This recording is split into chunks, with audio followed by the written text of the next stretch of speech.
ketika Rasulullah Shallallahu Alaihi Wasallam membuat surat untuk menjaga Santa Katrina atas permohonan orang Kristen untuk melindungi gereja tersebut. Surat Rasulullah di situ memang tidak ada manuskrip aslinya, tetapi fotokopi atau salinan-salinannya itu bahkan ada di gereja Santa Katrina. Begitu juga ketika Rasulullah wafat, kemudian sahabat yaitu khalifah ketiga bernama Umar ibnu Khattab, kaitannya dengan bernegara, mengambil alih Yerusalem kepada Sopronius. Ini menjadi sebuah sejarah ya, yang dipercayai oleh tiga agama, Kristen, Yahudi, dan Islam.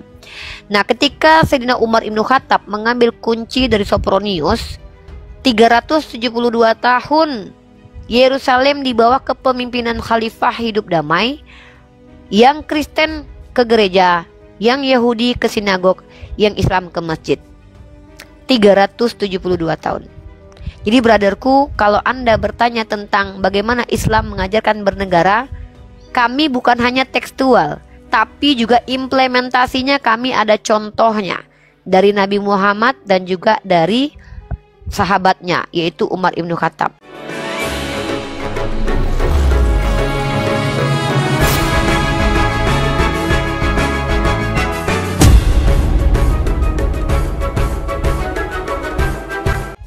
Nah, sekarang pertanyaannya adalah, bagaimana sih kita membicarakan tentang agama kaitannya dengan kebangsaan?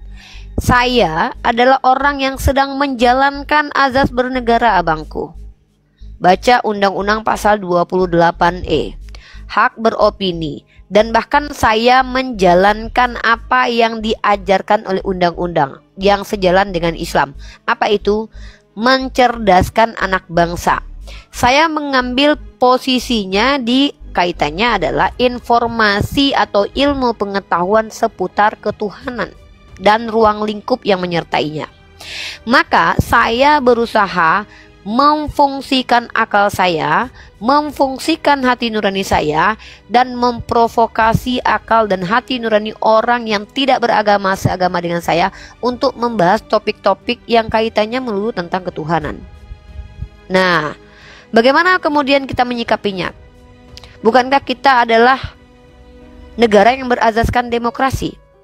Saya tidak pernah melarang orang Kristen untuk melakukan apapun yang kalian lakukan. Tapi ketika saya membuka komal diskusi, artinya saya mengizinkan kalian untuk bertanya dan mengkritisi saya, tapi ada timbal baliknya. Tentu saya juga akan bertanya dan mengkritisi. Itu. Pertanyaannya, siap tidak ketika kalian dikritisi? Nah, ketika kalian tidak siap dikritisi, muncullah penghujatan. Maka itu nggak ada kaitannya dengan agama dan negara. Karena undang-undang pun mengizinkan kita untuk beropini. Lanjut. Ya. Poin saya yang paling penting untuk abangku ini. Sebentar, terakhir. Apa yang terjadi di daerah yang Anda sebutkan itu adalah hal yang merupakan bukti bahwa yang namanya agama memang mempengaruhi, tapi tidak semua perilaku itu dipengaruhi oleh agama. Kalau kalian umat Kristen mampu membuktikan kepada saya perilaku kejahatan atas nama Islam itu dipengaruhi oleh ajarannya, bawakan ke saya datanya. Apa dasar dan landasan mereka yang orang-orang yang beragama Islam tapi tidak toleransi kepada kalian? Apa landasan berpikirnya yang terkait dengan Al-Quran dan hadis? Contoh, saya contoh gini. Abangku anak bangsa, sebagai Kristen tentu Anda paham sejarah Kristen harusnya. Kalau tidak nanti saya kasih tahu. Anda tahu yang disebut dengan kolonialisme, penjajahan ke beberapa wilayah Asia, Eropa, Asia dan juga Afrika. Tahu itu kan? Ini sejarah umum. Anda tahu tidak kalau kolonialisme itu dasarnya adalah agama? Kenapa saya katakan begitu? Karena doktrin inter caetera itu dikeluarkan oleh gereja atau bula kepausan, di mana di dalamnya tertulis setiap negara yang tidak dihuni oleh Kristen itu boleh dieksploitasi. Maka ini adalah agama yang dijadikan sebagai alat untuk melakukan kejahatan oleh bukan oknum ini mayoritas. Pada waktu itu mayoritasnya yang berbuat jahat. Nah, ini yang namanya ada landasan agamanya. Sekarang saya tanya sama Anda. Anda mengetahui tidak motivasi dari pelaku kejahatan yang Anda sebutkan tadi yang terkorelasi dengan Al-Quran dan hadis saya? Atau adakah ulama yang masyhur kami ulamakan yang mengajarkan seperti itu? Sebagaimana Martin Luther mengajarkan untuk membenci Yahudi yang menimbulkan paham antisemit di Eropa pada saat Perang Dunia Kedua. Nah, itu baru kejahatan agama namanya, atau kejahatan tokoh agama. Tapi kalau ada orang yang mengaku beragama melakukan kejahatan, jangan tuduh mereka itu berperilaku karena agama. Belum tentu, karena agama memang mempengaruhi perilaku, tapi tidak semua perilaku dipengaruhi oleh agama. Saya bisa pastikan itu.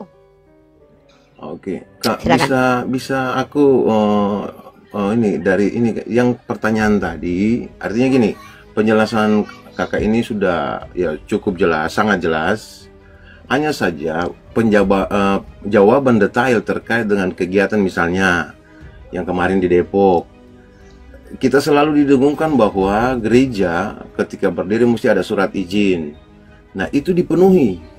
Artinya ini dari sisi administrasi kebangsaan Brother bisa bawa informasi.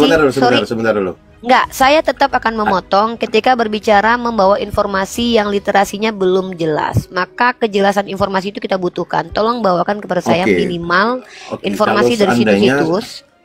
Karena gini brother, kalau Anda bicara tentang kitab suci, kita mudah akses. Anda bisa buka kitab suci, saya juga bisa.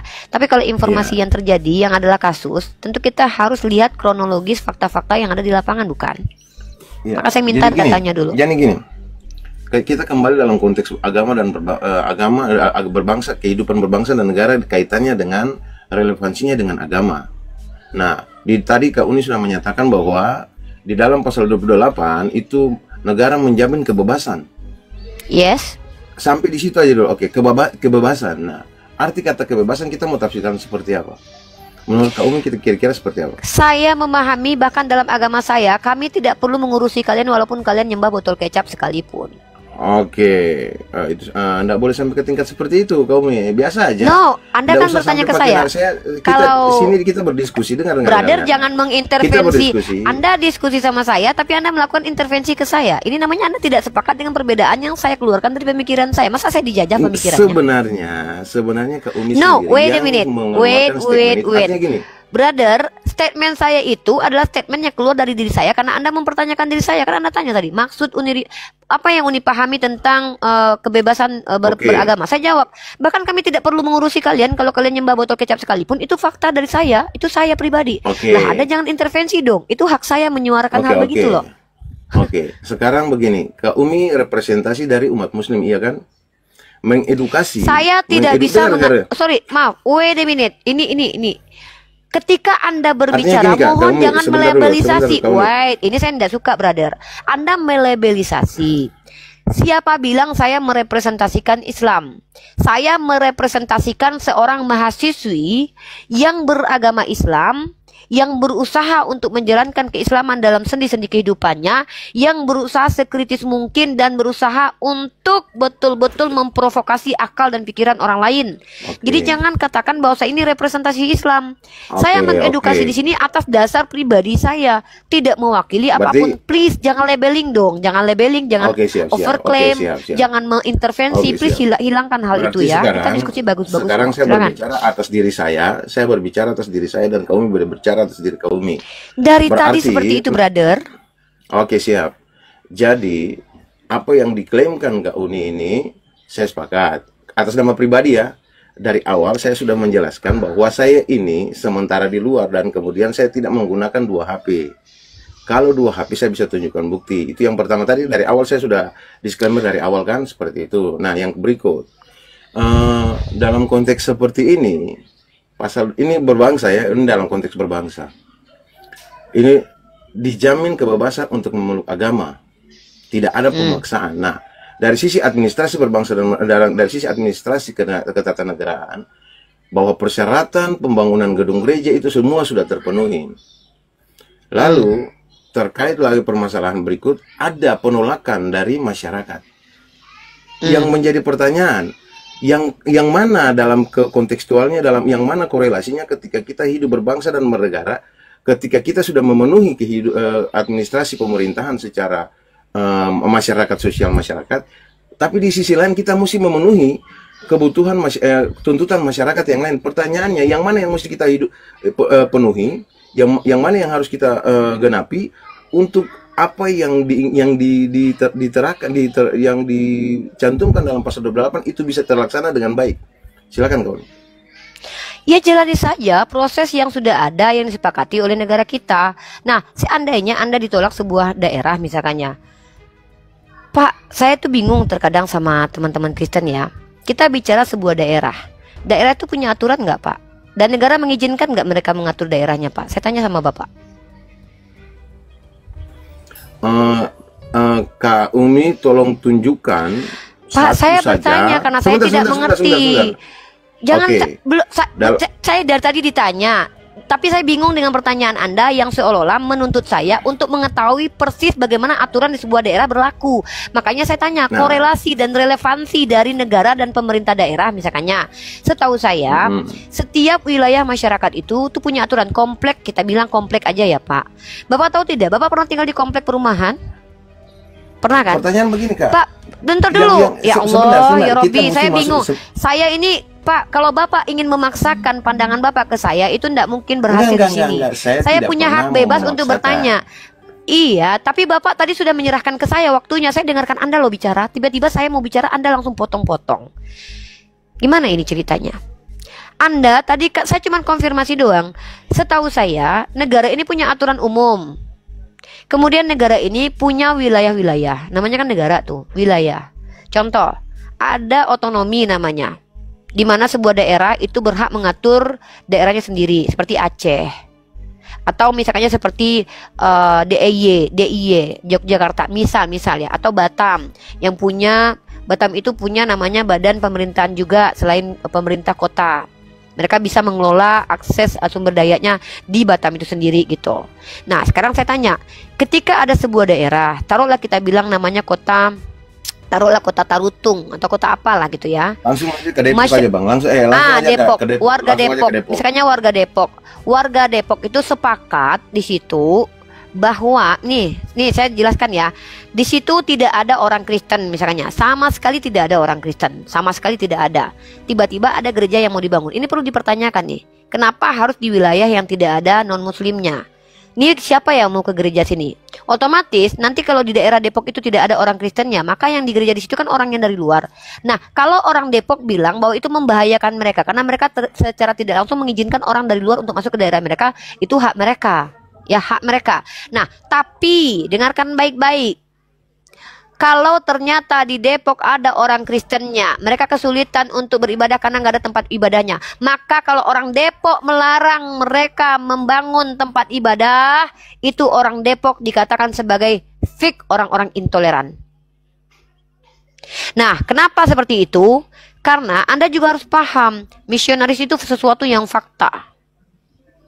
Saya adalah orang yang menganjurkan untuk umat Islam nggak perlu takut dengan misionaris. Ajak mereka dialog. Mereka tidak akan mampu menjelaskan esensi dalam agama mereka. Ajak, apalagi sudah tahu apologet ada. Nah, jadi saya justru mengimbau nih buat umat Islam. Kalau perlu umat Islam, besok-besok kalau ada yang membuat gereja di wilayah-wilayah kita, izinkan aja guys.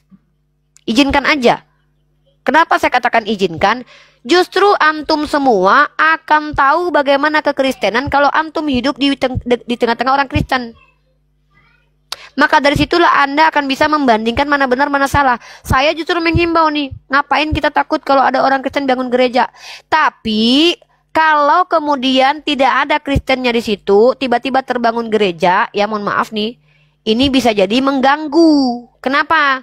Karena nanti yang bakal ke gereja itu bukan orang yang ada di wilayah itu, tapi orang yang di luar itu. Bisa jadi kan modus beragama digunakan untuk merecoki wilayah tertentu. Makanya di perumahan itu ada aturan. Contoh di perumahan tempat saya berada misalnya, pemulung dilarang masuk. Itu hak perumahan loh, untuk tidak mengizinkan orang-orang yang tidak berwarga negara di situ, daerah di situ untuk masuk. Itu hak. Nah, apakah kasus yang saya sampaikan ini pernah terjadi? Anda mungkin silakan cross check salah satu gereja Isa Al-Masih di daerah Klaten, daerah Pasir Wedi namanya. Ya, saya pernah menjadi saksi, saya pernah datangi. Saya wawancara semua warga di situ. Saya tanya bagus-bagus. Mbah, Bu, Pak D, Bude, di sini ada berapa rumah Kristen? Nggak ada, Nduk. Lah, kalau nggak ada Kristennya, terus piye? Yang ke gereja sini siapa? Dari luar, Nduk. Kalau orang kampung masih bisa lah, terima-terima aja. Kalau mereka sudah cerdas dan mereka punya sistem sendiri untuk mengamankan diri mereka dari orang-orang salah, apa kalian mau marah kepada wilayah yang nggak mau terima? Saya aja nih orang Islam, kalau seandainya di Medan itu cuman Kristen aja, saya larang orang Islam bikin masjid di situ, ngapain? Jadi kita tuh realistis aja gitu loh, realistis gitu loh. Izin. Oke, izin ya. Izin. Jadi begini. Sebenarnya apa yang dilakukan oleh Kak Umi ini sebenarnya melenceng dari apa yang sudah ditegaskan sendiri oleh Kak Umi. Negara ini menjamin kebebasan. Dalam konteks itu kita punya dua sisi. Tunggu bang, bentar, bang, saya potong nih ya. Abang pahami dulu konteks negara menjamin kebebasan. Yang namanya kalau dia sudah keluar ya, seperti adanya lembaga gereja Kristen misalnya, mereka berhak untuk mengatakan bidat orang-orang yang tidak agama ini negara nggak mengatur. Kayak abang ini gimana sih? Yang diatur itu adalah kebebasan kita, bukan berarti bebas tidak teratur. Negara ini punya aturan juga kebebasan, makanya dibuatlah sistemnya, undang-undangnya itu. Anda ngerti nggak sih kayak gini? Iya. Anda di sini, Anda bicara tentang keteraturan. Nah, sekarang saya tanya kepada Anda, apakah setiap daerah itu berhak tidak mengatur? Tunggu dulu, biar kita dapat poinnya. Setiap daerah berhak tidak mengatur dirinya menurut yang mesti negara. diatur apa sih? Yang mesti dipegang itu peraturan yang Kalau mana sih? begitu, Peraturan Anda mau atau peraturan negara dan berbangsa dan bernegara? Nah, sebuah wilayah membuat aturan, apakah diizinkan nggak sama negara?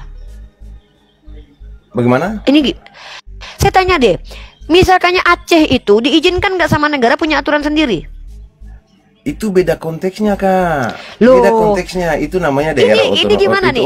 Kalau itu demokrasi, makanya saya bilang, artinya ada daerah-daerah yang boleh mengatur daerahnya sendiri. Nah, kita bicara Depok. Saya kembalikan misalnya begini. Saya misalnya kembalikan begini. Kita ambil kasus Depok aja deh. Saya tuh nggak gitu ngerti aja, Anda gitu. itu maksudnya apa. Kalau Anda bicara tentang Depok, saya sudah bilang 2 jawaban. Di Depok itu banyak mayoritas Kristen di situ ya. Bang Mesia standby dulu ya, jangan ini dulu Bang Mesia ya. Kalau di Depok tapi ngomong hati-hati ngomong sama anak Tuhan deh. Ya. Assalamualaikum Bang Mesia. Gini brother ya, Anda mengajarkan saya demokrasi. Demokrasi itu bukan bebas seenak udel ya Bang. Saya ini bebas beropini, tapi saya tidak boleh beropini bahwa Kristen itu gini sesuai dengan seenak udel saya.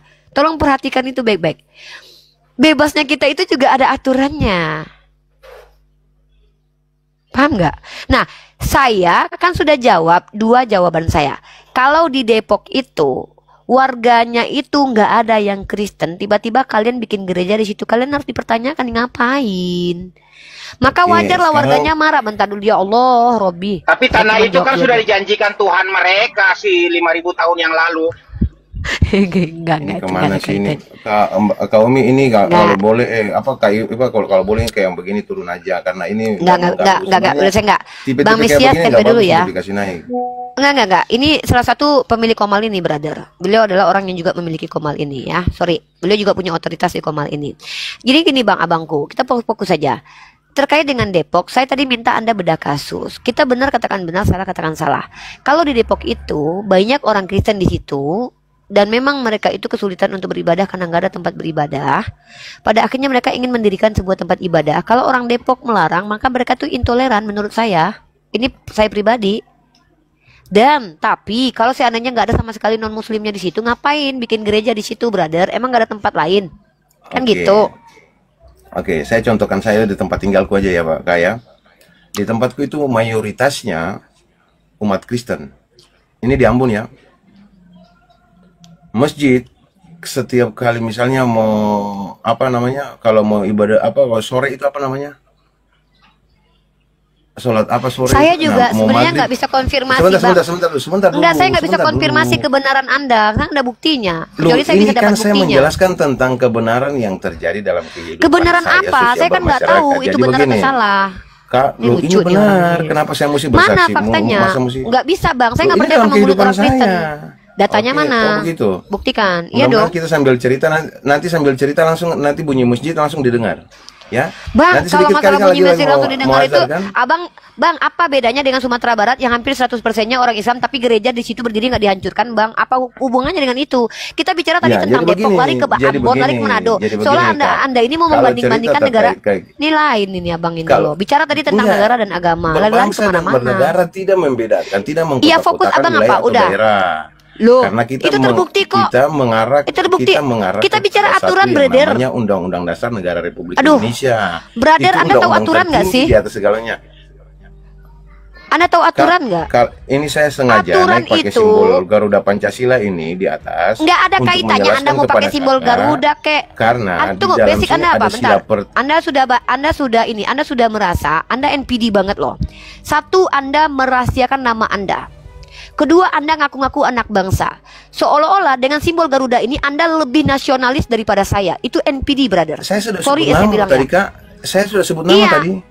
Tapi kan saya tidak tahu kredibilitas Wah. Anda bicara tentang kenegaraan apa. Kapasitasnya apa? Anda mengajarkan saya Loh, tentang masyarakat nasionalis dan Indonesia, kebangsaan. Kan kita Lah, masyarakat kan. terus saya Anak bukan Tuhan, masyarakat Indonesia. anak Tuhan. Iya, saya bukan masyarakat Indonesia rupanya. Anda pikir saya tidak mengerti kenegaraan kita? Lah, Anda kan tadi tanya Saya sudah tanya jawab. saya.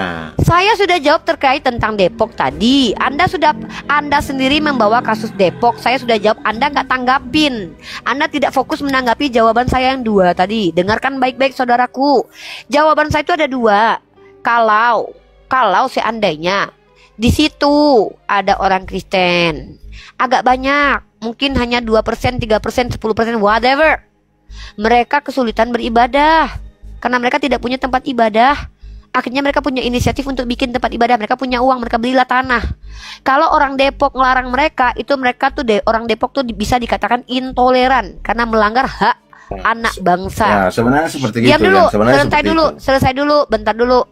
Tapi warga Depok secara mayoritas juga punya hak untuk keamanan diri mereka. Perhatikan baik-baik. Ada yang namanya negara daerah, tidak ada orang Kristennya di situ. Ya. 100% di situ Islam. Tiba-tiba kalian Kristen mau bikin gereja di situ, mau ngapain? Mau ngapain? Mau mengkristenkan orang-orang di situ? Kakak punya bukti konkret. Saya bahwa di situ kan tidak ada sama sekali bertanya. orang Kristen.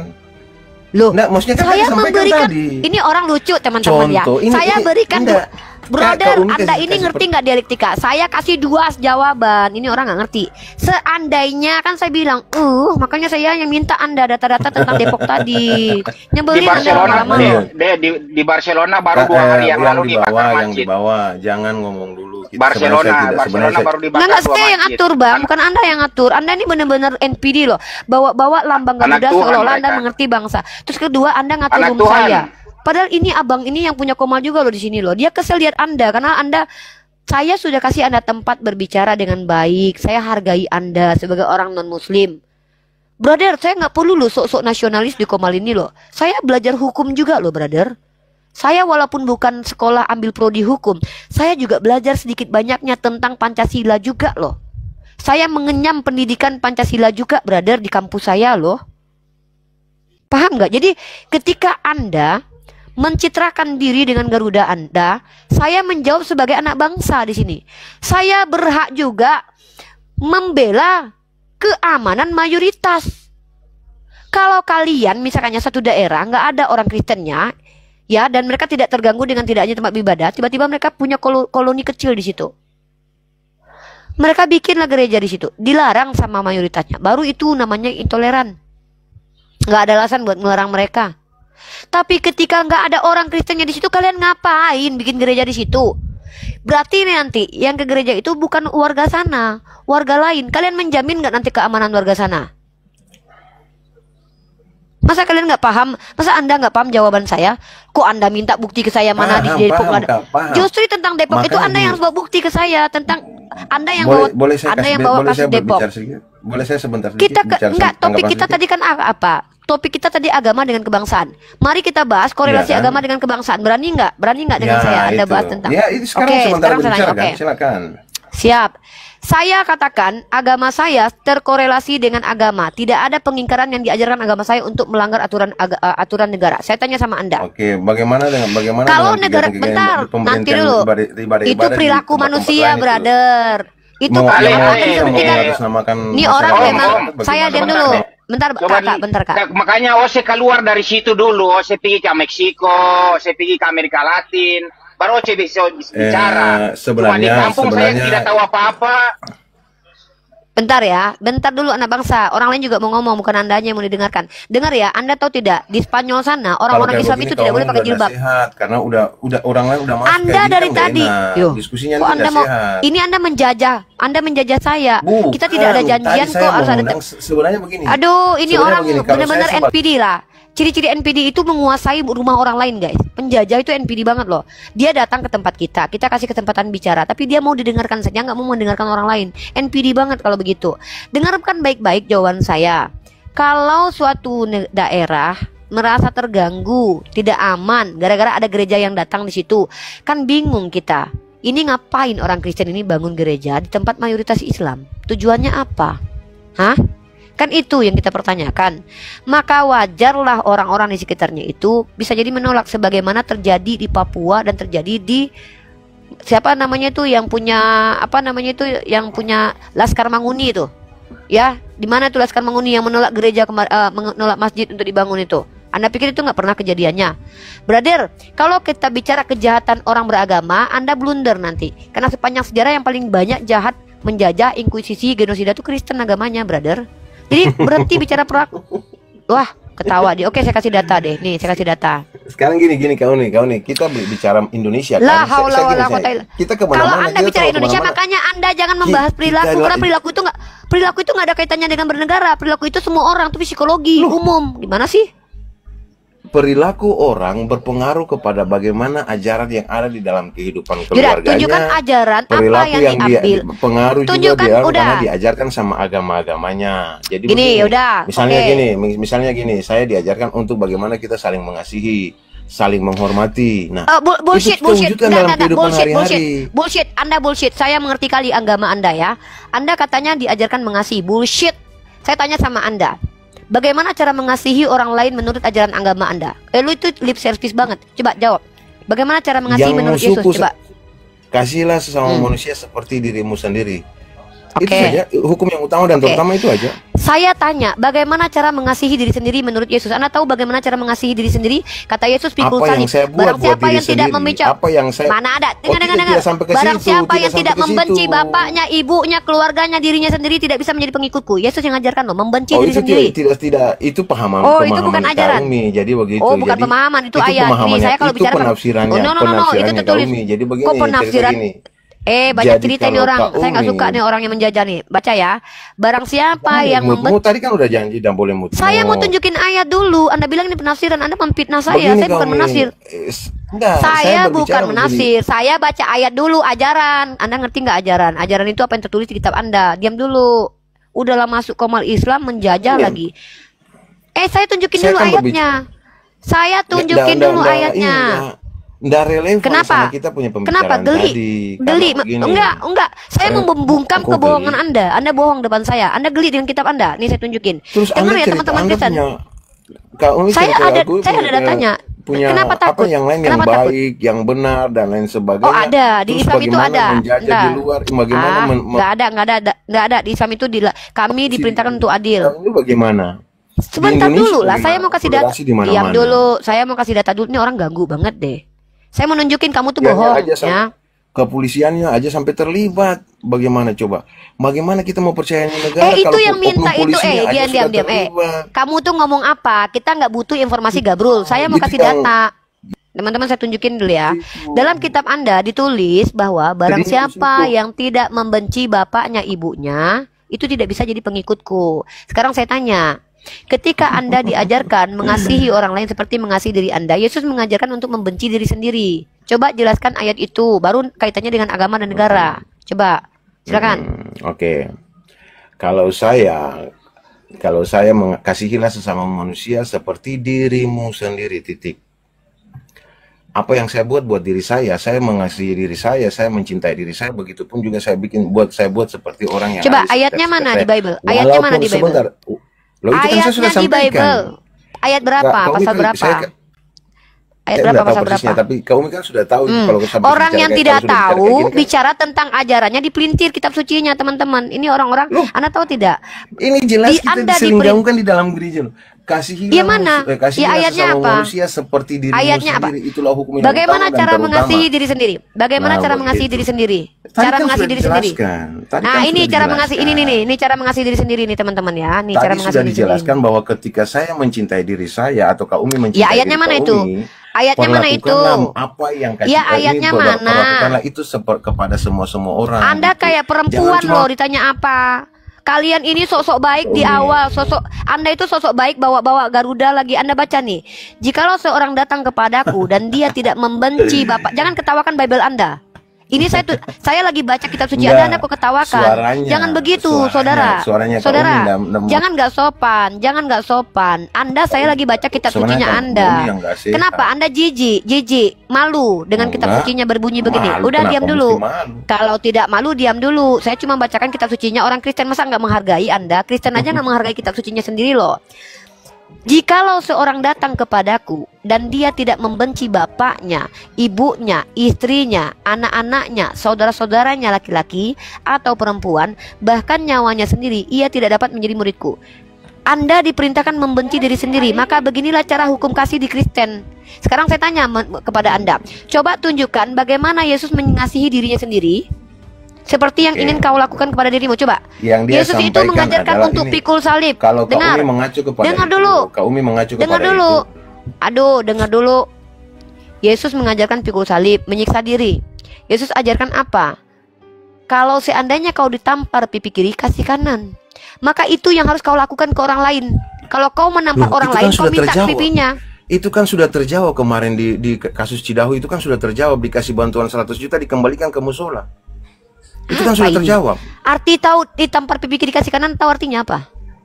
Ah, itu jangan terlalu harafiah menangkap itu. Kalau tampar pipi kiri orang-orang nih, saya tanya. Itu enggak ini. Kamu jangan punya basic menafsir Bible enggak? Berpikir kayak begitu. Ya sudah, kamu punya basic menafsir Bible. Saya tanya saya ini pendiskusi lintas agama, bukan ahli politik. Saya tanya, kamu bisa menafsir Bible itu enggak? Kemarin sudah dikasih bantuan sama bisa mendengarkan omongan saya? 3 kali saya tanya ya. Bisa menafsir Bible? Bisa. Ya udah, apa tafsiran ayat ini? Apa yang tafsiran mana? Apabila ditampar pipi kiri kasih kanan? Kasihlah sama manusia seperti itu. Tafsiran? Saya tahu ayat itu. Yang saya tanya bagaimana cara mengasihi diri sendiri. Kalau tahu kenapa mesti tanya yang lain? Kalau tahu kenapa mesti tanya yang lain? Saya tunjukkan cara mengasihi diri sendiri adalah dengan cara menyiksa diri. Pertama, tampar pipi kiri kasih kanan. Maka ketika kau memperlakukan orang lain sama seperti memperlakukan kau siksa orang lain. Itu logikanya. Justru pemahaman Kak Umi paling rendah sekali. Logika Kak Umi paling rendah. Kenapa rendah? Saya tanya, kenapa rendah? Pemahaman itu tidak selamanya mengarah kepada yang Kak Umi bicara itu. Makanya saya minta kiri, ditampar pipi kiri, dikasih pipi kanan. Ini bapak-bapak kalau depan saya langsung jadi mama-mama loh. Walaupun orang berbuat, kalau ngomong tuh TikTok, ngomong banyak entah kemana-mana nggak ada manfaatnya. Yang saya tanya, Anda bisa nggak menafsirkan Bible? Aku kembalikan ke ayat yang tadi yang saya sampaikan. Saya tanya sekali lagi, bisa menafsirkan Bible? Saya tanya sekali lagi, bisa tafsirkan Bible? Punya otoritas menafsirkan Bible? Yang tadinya.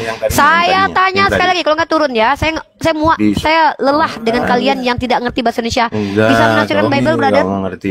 Kalau Anda tidak bisa menafsirkan Bible, terjemahan kok salah. Ini terjemahnya yang buat bukan saya, LAI. Bukan terjemahan. Ini lembaga Alkitabiah Indonesia. Logikanya Kak Umi ini orang nggak normal kayaknya. Antara tafsiran dengan terjemahan dengan logika aja dia nggak bisa bedain loh. Saya tadi bacakan terjemahan. Logikanya Kak Umi nggak masuk. Logika saya begini.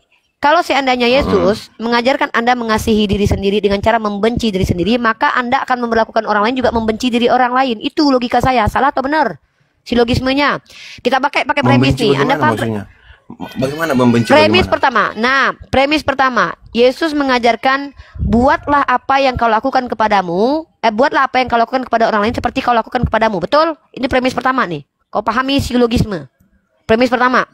Premis kedua, Yesus mengajarkan untuk pikul salib, tampar pipi kiri sisi kanan, atau benci diri sendiri atau siksa diri. Artinya, perintah di awal Yesus itu menyuruh kau memperlakukan orang lain seperti kau tersiksa. Maka inilah ajaran kasih kalian. Kamu punya penafsiran. Ya sudah, kau yang tafsir sekarang. Kau punya penafsiran aku menggunakan logika. Logika kau kalau logikanya di situ sekarang yang termasuk gantian. yang paling dangkal. Ya sudah, kau yang tafsir sekarang. Coba, Oke, aku dengar logikamu. Pakai ayat ini, jangan pakai ayat ini.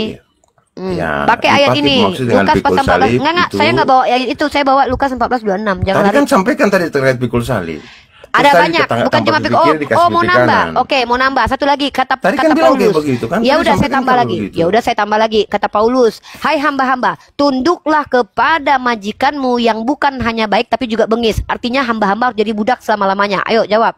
Sekarang ketika kalian Kristen diperintahkan untuk memperbudak, kok ketawa? Udah turun ya. Kalau Anda nggak bisa diskusi nih, saya lagi ngomong Anda ketawa. Dari tadi saya tidak menertawakan Anda loh. Dari tadi saya serius loh. Turunin aja deh. Ini nih teman-teman nih. Kita ngobrol bagus-bagus loh. Kalau diturunkan berarti malah ketawa dia. Ya udah, ya saya kalah, Anda menang aja deh. Ya udah, Anda hebat. Anda bawa Lamang Garuda, Anda hebat berarti. Anak Tuhan kayak gitu, guys. Anak Tuhan ini kalau ngomong menertawakan kitab sucinya sendiri. Kita bicara menunjukkan data dan logika. Di kitabnya tersendiri tertulis bagaimana cara mengasihi diri sendiri, pikul salib. Hamba-hamba patuh dengan ketakutan. Perempuan-perempuan tunduk kepada laki, nggak boleh minta cerai. Ya, anak-anak boleh dihabisi nyawanya untuk menebus dosa nenek moyangnya. Itu cara memperlakukan diri sendiri. Makanya dari tadi kau nggak nyimak pertanyaan saya. Bagaimana di agamamu mengasihi diri sendiri? Nggak bisa kau tunjukkan. Karena di agamamu diajarkan ajaran-ajaran yang gak masuk akal. Apabila ditampar pipi kiri, kasih kanan. Kalau ada yang meminta kepadamu, jangan kau tolak. Ajaran-ajaran yang melampaui rasio manusia, melampaui naluri manusia. Kalian di depan saya jangan ngarang.